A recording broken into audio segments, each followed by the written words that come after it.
So this guy has a problem. His wife is cheating on him with a much younger man, and he's about to go handle it with a pew-pew.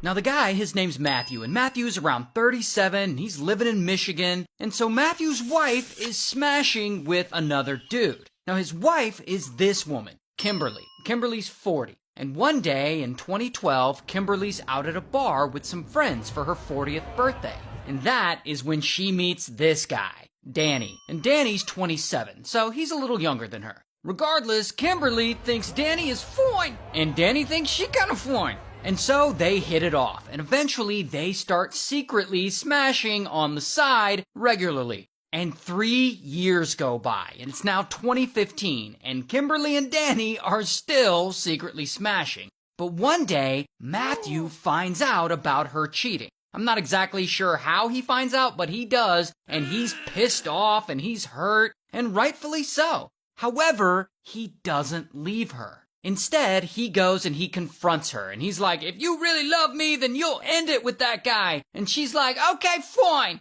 And she ends it with Danny. Except, she doesn't really end it with Danny. Instead, they low-key keep their affair going, and they keep smashing whenever they can.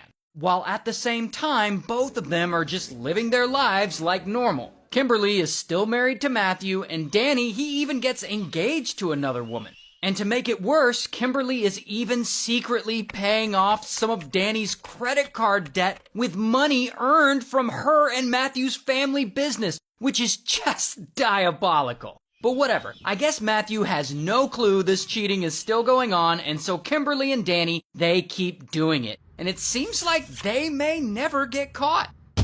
Until 7 years go by, and it's now 2022, and Matthew, he's now 46 years old. And one day, boom, a friend of Matthew's gives him some terrible news. He tells him that Kimberly is apparently still cheating on him with that same guy, Danny. And at this point, their side affair has been going on for 9.5 years total. And of course, Matthew is angry and he's devastated. And so he goes to her and he finally gives her an ultimatum. Break it off with that Danny guy for good, or I'm filing for divorce. And Kimberly, she's like, no! And she promises this time she'll break it off for good. And about a month later, one night, Matthew and Kimberly are talking. And they've apparently been drinking all day and doing a little Coca-Cola, and so they're pretty wasted. And so he asks her, hey, how did Danny take the news when you broke up with him? And Kimberly tells him that she never actually broke it off with Danny.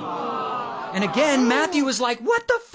His wife just keeps playing him. And so Kimberly is like, okay, fine, I'll break up with him. Let's just go over to his house right now and I'll break up with him right in front of you. And Matthew's like, all right, let's go. But before he leaves, he grabs a pew-pew.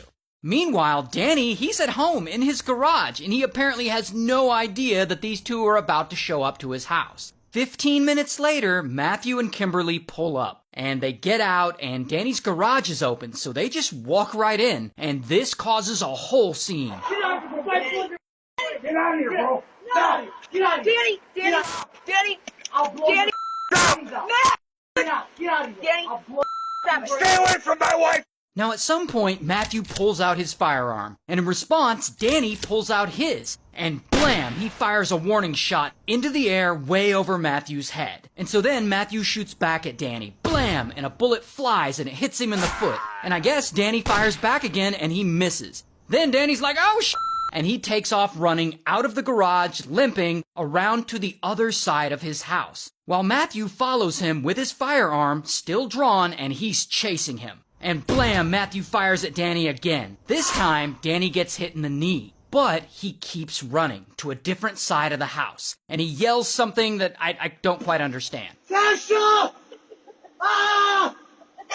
Never! But he is able to get into his car where he gets a different pew-pew. I guess these people just keep their firearms like everywhere. Meanwhile, Matthew runs back over to where Kimberly is, and you can see them both freaking out. Who else has a gun here? Get out of here, let's go!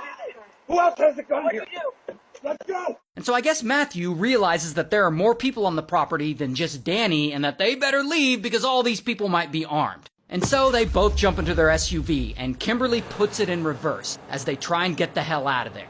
And as they're backing up, Matthew looks out the window and he sees Danny again. And so he rolls that window down and he starts blasting. Blam, blam. And bullets are just flying by Danny. And he has that new pew-pew that he got from his car. And so he aims it back at Matthew and blam, he fires a shot. And that bullet flies through the air, through the windshield of the SUV, and it hits Kimberly in her neck. And she is instantly unalived.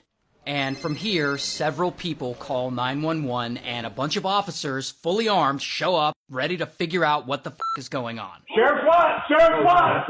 Over your hands. On the ground, on the ground. On the ground. Face up. And eventually, paramedics show up too, and they take Danny out on a stretcher. Meanwhile, Matthew, he wasn't shot at all. And so, bam, they arrest him. Here's his mugshot. And so when they take Matthew in and they question him, he tells police everything. Like he tells them about the affair Kimberly and Danny were having. I found out about it 6.5 years ago, and I found out about it again 45 days ago. He tells them about pulling up to Danny's house. And we pull up, her and I get out of the car. As soon as I get out of the car, he comes out of the garage, like this, like a police officer, right at my face. And I put my hands up. And he tells them about trying to leave Danny's property. And I pulled my firearm and I started shooting at him. He ran this way. I said, Kim, get in the car. We got in the car, we were backing out, and he shot my wife. But maybe most importantly, he describes that initial moment in the garage. And he looked over, and that's all I needed, man. I got behind that car, I grabbed my firearm, I came over the hood, and I just started shooting. And he scurried towards the front of the house. I didn't go after him. I said, Kim, get in the car, let's go. Now he says, I didn't go after him. I didn't go after him. I said, Kim, get in the car, let's go. But Danny's security footage clearly shows Matthew going after him and chasing him as he was trying to retreat.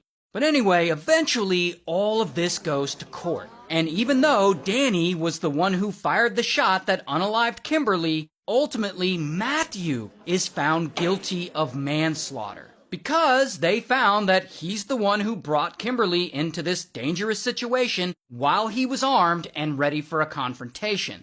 And because he entered into Danny's garage, which I guess they count that as a home invasion. And so Danny gets no prison time, in fact, no punishment at all. While Matthew, he gets 7 to 15 years for voluntary manslaughter and 12 to 40 years for assault with intent to murder. That is insane.